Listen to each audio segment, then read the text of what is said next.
नमस्कार दोस्तों, मैं दिलीप कुमार।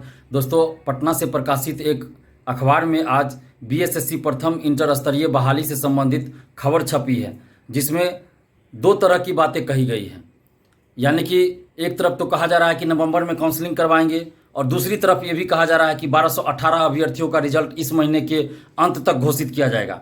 और भी एक दो बात है जिससे बीएसएससी की मंशा पे संदेह पैदा होता है। यानी कि अखबारों के माध्यम से बयानबाजी करना शुरू कर दी है बीएसएससी ने। मैंने पहले भी कहा था कि बीएसएससी है, कभी भी ये अपने पुराने रवैये पे लौट सकती है।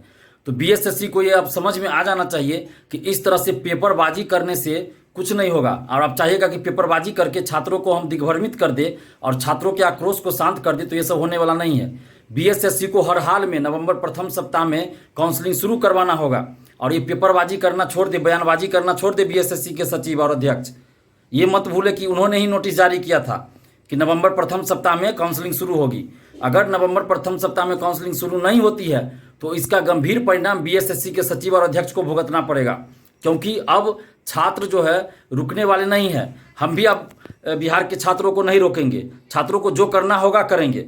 हम कब तक रोक के रखेंगे? ये बार बार जो मीडियाबाजी कर रहे हैं, बयानबाजी कर रहे हैं आप, और बार बार भ्रामक खबरें छपवा रहे हैं, ये छात्रों के जो भविष्य से आप खेल रहे हैं। छात्रों को मानसिक रूप से बार बार प्रताड़ित किया जा रहा है। इस तरह की खबरें अखबारों में छपवाते हैं और इससे छात्रों को कितना भुगतना पड़ता है, छात्र कितना मानसिक रूप से प्रताड़ित हो रहे हैं, इसका अंदाजा है बीएसएससी के सचिव और अध्यक्ष को।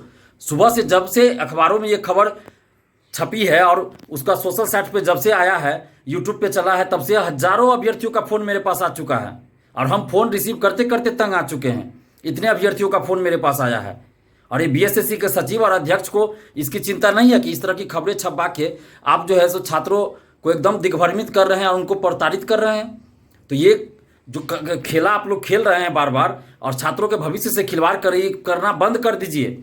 छात्रों के भविष्य से खेलना बंद कीजिए, नहीं तो बहुत गंभीर परिणाम आपको भुगतना पड़ेगा। और जिस तरह आपके उस समय के सचिव और अध्यक्ष जेल गए ना, आप लोग को भी इसी तरह जाना पड़ेगा। बहुत आप लोग का नौटंकी देख रहे हैं, तो ये सब खेला बंद कीजिए। और नवंबर प्रथम सप्ताह में आपने ही नोटिस जारी किया है, तो नवंबर प्रथम सप्ताह में हर हाल में काउंसलिंग शुरू करवाइए।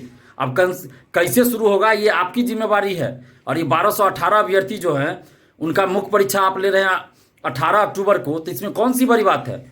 आप 2 दिन में रिजल्ट दे सकते हैं, तो इस महीना के अंत तक रिजल्ट देने की बात आप क्यों कर रहे हैं पेपरों में? 1218 अभ्यर्थियों में से मुश्किल से 700-800 अभ्यर्थी मुख्य परीक्षा में अपीयर होंगे। मुश्किल से 700 अभ्यर्थी अपीयर होंगे मेंस परीक्षा में। तो 700-800 अभ्यर्थी का रिजल्ट देने में आपको 15 दिन और 20 दिन लगता है। 2 दिन में आप रिजल्ट दे सकते हैं। और इस महीना में अक्टूबर में ही आप टाइपिंग और फिजिकल भी करवा सकते हैं, और आपको करवाना ही होगा। आखिर आप अक्टूबर में फिजिकल और टाइपिंग नहीं करवाएंगे इन अभ्यर्थियों का, तो फिर आप नवंबर प्रथम सप्ताह में काउंसलिंग कैसे करवाइएगा? तो आप एकदम इस बात को समझ लीजिए कि छात्र जो है अब रुकेंगे नहीं, डरेंगे नहीं, झुकेंगे नहीं। आपको हर हाल में नवंबर प्रथम सप्ताह में काउंसलिंग करवाना होगा। आप हंस के कीजिए, रो के कीजिए, गा के कीजिए, ये आपकी जिम्मेवारी है, क्योंकि आपने नोटिस जारी किया था। तो हम लोग कुछ अब सुनने वाले नहीं हैं। अगर नवंबर प्रथम सप्ताह में काउंसलिंग शुरू नहीं होती है तो हम लोग अनशन पे भी बैठेंगे और बीएसएससी ऑफिस में भी उग्र आंदोलन होगा। इसके लिए सिर्फ और सिर्फ बीएसएससी जिम्मेवार होगी, हम लोग जिम्मेवार नहीं होंगे। तो बीएसएससी को अब चाहिए, हम विनती भी कर रहे हैं, उनको बता भी रहे हैं कि आप अक्टूबर महीने में ये सारी प्रक्रिया 1218 अभ्यर्थियों वाली कर लीजिए। आप उनका मुख्य परीक्षा 18 अक्टूबर को ले लें, 2 दिन में आप चाहिएगा तो रिजल्ट दे दीजिए उसका। और टाइपिंग और फिजिकल अक्टूबर में ही ले लीजिए। और अक्टूबर में ही आप काउंसलिंग का लिस्ट जारी कीजिए, और जो फर्जी अभ्यर्थी है उनको बाहर कीजिए, और काउंसलिंग का लिस्ट जारी कीजिए। और काउंसलिंग के लिए क्या क्या चाहिए डॉक्यूमेंट्स, वो सारी चीज़ें आप नोटिस में जारी कीजिए।